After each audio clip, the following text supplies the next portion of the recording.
Om Shanti.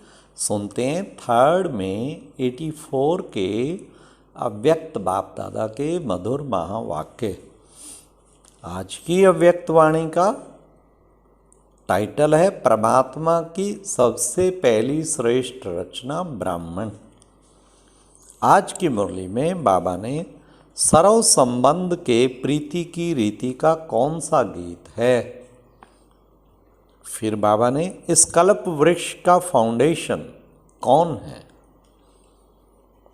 Third, कौन से लक्षण ब्राह्मण से क्षत्रिय बना देते। लास्ट, विभिन्न परिस्थितियों में परेशान होने का कारण क्या है। अब सुनते हैं 3 मई 84 की अव्यक्त मुरली, परमात्मा की सबसे पहली श्रेष्ठ रचना ब्राह्मण। आज रचता बाप अपनी रचना को, उसमें भी पहली रचना ब्राह्मण आत्माओं को देख रहे हैं।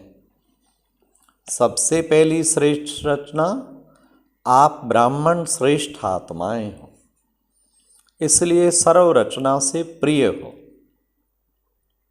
ब्रह्मा द्वारा ऊंचे ते ऊंची रचना मुख वंशावली महान आत्माएं ब्राह्मण आत्माएं हो। ऊंचे ते ऊंची रचना मुख वंशावली, दूसरा महान आत्माएं और फिर ब्राह्मण आत्माएं हो। देवताओं से भी श्रेष्ठ ब्राह्मण आत्माएं गाई हुई हैं। चेक करें, इतना नशा रहता है। देवताओं से भी श्रेष्ठ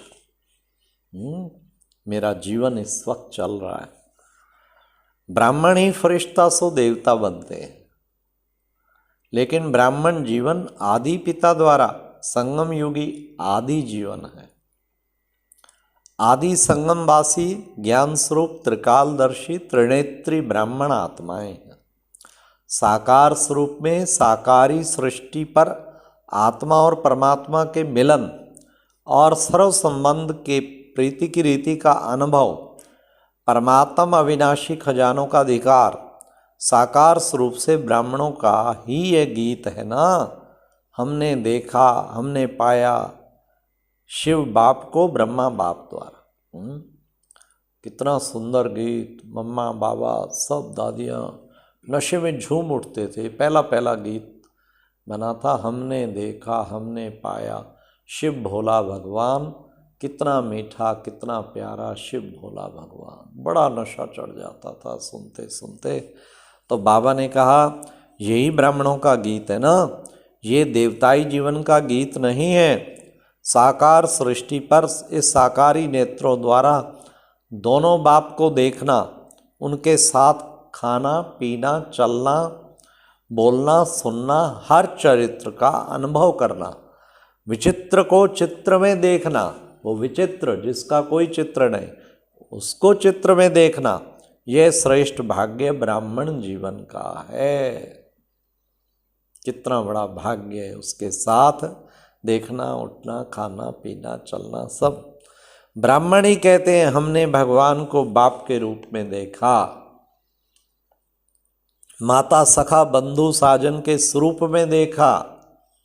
जो ऋषि मुनि तपस्वी विद्वान आचार्य शास्त्र सिर्फ महिमा गाते ही रह गए, दर्शन के अभिलाषी रह गए।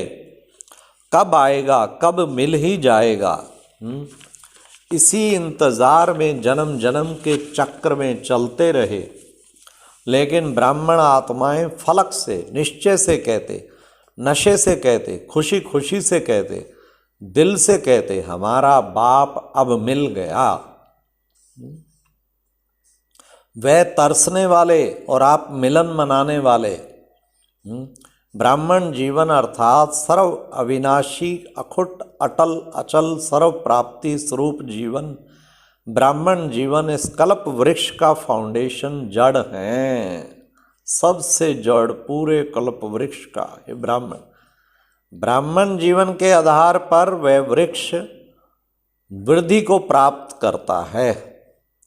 ब्राह्मण जीवन की जड़ों से सर्व वैरायटी आत्माओं को बीज द्वारा मुक्ति जीवन मुक्ति की प्राप्ति का पानी मिलता है। ब्राह्मण जीवन के आधार से टाल टालियां विस्तार को पाती हैं। तो ब्राह्मण आत्माएं सारे वैरायटी वंशावली की पूर्वज हैं। ब्राह्मण आत्माएं विश्व के सर्वश्रेष्ठ कार्य का निर्माण का मुहूर्त करने वाली हैं। ब्राह्मण आत्माएं ही अश्वमेघ राजस्व यज्ञ ज्ञान यज्ञ रचने वाली श्रेष्ठ आत्माएं हैं। ब्राह्मण आत्माएं हर आत्मा के 84 जन्म की जन्म पत्री जानने वाली हैं। हर आत्मा के श्रेष्ठ भाग्य की रेखा विधाता द्वारा श्रेष्ठ बनाने वाली हैं। ब्राह्मण आत्माएं महान यात्रा मुक्ति जीवन मुक्ति की यात्रा कराने के निमित्त हैं। ब्राह्मण आत्माएं सर्व आत्माओं को सामूहिक सगाई बाप से कराने वाली हैं। परमात्म हाथ में हाथ का हथियाला बंधवाने वाली हैं। समझा?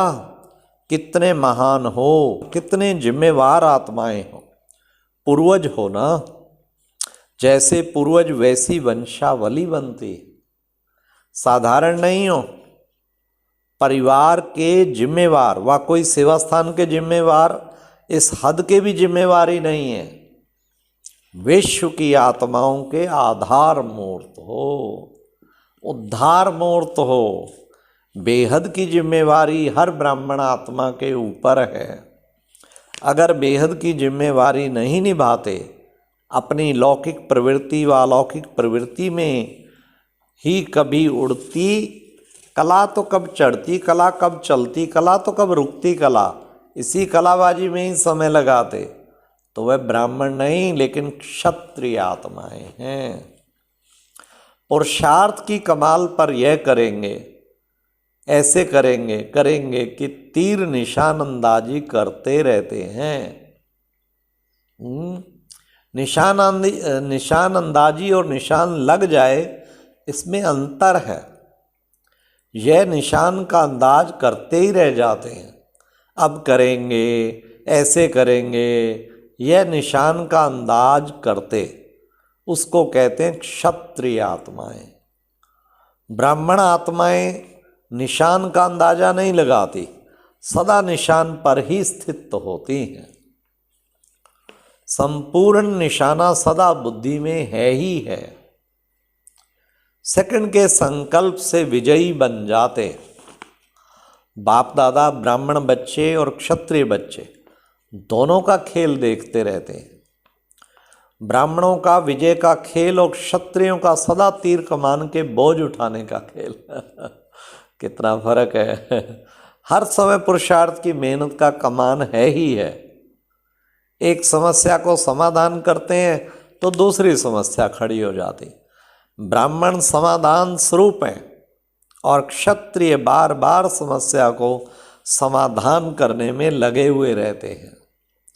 जैसे साकार रूप में हंसी की कहानी सुनाते थे ना, क्षत्रिय क्या कर भय, इसकी कहानी है ना। चूहा निकालते तो बिल्ली आ जाती। आज धन की समस्या, कल मन की, परसों तन की, व संबंध संपर्क वालों की मेहनत में ही लगे रहते। सदा कोई ना कोई कंप्लेंट जरूर होगी, चाहे अपनी हो चाहे दूसरों की हो। बाप दादा ऐसे समय प्रति समय कोई ना कोई मेहनत में लगे रहने वाले बच्चों को देख दयालु कृपालु के रूप में देख रहम भी आता है। ये है रहम दिल बाबा। संगम युगी ब्राह्मण जीवन दिलाराम के दिल पर आराम करने का समय है। दिल पर बाबा के बस आराम करते रहो, दिल पर आराम से रहो। फिर और क्या करो? ब्रह्मा भोजन खाओ। और क्या करो? ज्ञान अमृत पियो और शक्तिशाली सेवा करो और आराम मौज से दिल तक पर रहो। वाह वाह वाह, कितना सुंदर बताया है। हैरान क्यों होते हो? 4-5 चीजें बताई ना। दिल पर आराम से रहो, ब्रह्मा भोजन खाओ, ज्ञान अमृत पियो, शक्तिशाली सेवा करो, आराम मौज से दिल तक पर रहो। हैरान क्यों होते हो? हे राम नहीं कहते, हे बाबा या हे दीदी, दीदी तो कहते हो, दादी दीदी तो कहते हो ना। बाबा है, दादी दीदी कुछ सुना, बाबा हे दादी दीदी कुछ सुना, कुछ करो, यह हैरान होना है। आराम से रहने का युग है, रूहानी मौज करो, रूहानी मौजों में सुहावने दिन बिताओ, विनाशी मौज नहीं करना। गाओ नाचो मुरझाओ नहीं, परमात्म मौजों का समय अब नहीं मनाया तो कब मनाएंगे। रूहानी शान में बैठो, परेशान क्यों होते हो। बाप को आश्चर्य लगता है, छोटी सी चींटी से परेशान हो जाते, क्योंकि शान से परे हो जाते तो चींटी बुद्धि तक चली जाती, बुद्धि योग विचलित कर देती है। जैसे स्थूल शरीर में भी चींटी काटेगी तो शरीर हिलेगा ना, विचलित होगा ना, वैसे बुद्धि को विचलित कर देती है। चींटी अगर हाथी के कान पर आती है तो मूर्छित कर देती है ना, ऐसे ब्राह्मण आत्मा मूर्छित तो क्षत्रिय बन जाती है। समझा क्या खेल करते हो। क्षत्रिय नहीं बनना, फिर राजधानी भी त्रेता युगी मिलेगी। सतयुगी देवताओं ने खा पी कर जो बचाया होगा वह क्षत्रियों को त्रेता में मिलेगा। कर्म के खेत का पहला पुर ब्राह्मण सो देवताओं को मिलता है, और दूसरा पुर फिर क्षत्रियों को मिलता है। खेत के पहले पुर की टेस्ट और दूसरे पुर में टेस्ट क्या हो जाती, यह तो जानते हो ना। अच्छा, मीठे मीठे सिक्के लदे बच्चों प्रति माता पिता बाप दादा का याद प्यार और नमस्ते। ओम शांति। ये एक प्रेरणादायक वीडियो है, जरूर देखें, कोई भी मिस ना करे।